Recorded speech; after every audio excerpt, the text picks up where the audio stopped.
আগের ব্লগটা ঠিক যেখানে শেষ হয়েছিল এই ব্লগটা ঠিক সেখান থেকেই শুরু হলো।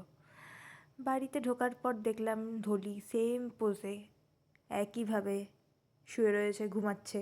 আবার একটু আমাকে দেখলো, আবার প্যাকেটগুলো দেখলো, আমি একটু দেখালাম আর কি।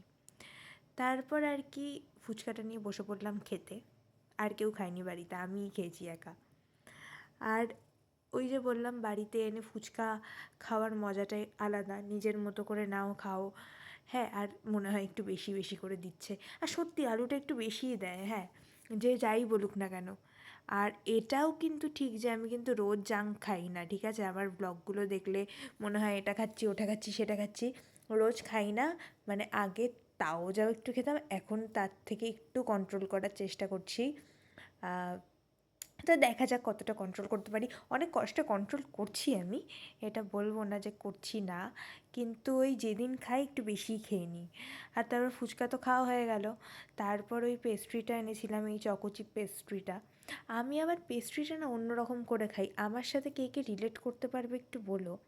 কেননা আমার মতো এরকম করে কেউ খায় কি না, মনে হয় অনেকেই খায়, যারা ডেজার্ট খেতে ভালোবাসে তারা খায়।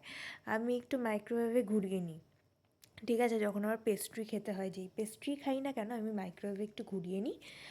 বেশি না, 20 সেকেন্ড মতো রাখি, তাতে এনাফ গলে পুরো একদম পুরো ইয়ে হয়ে যায় চকলেটটা।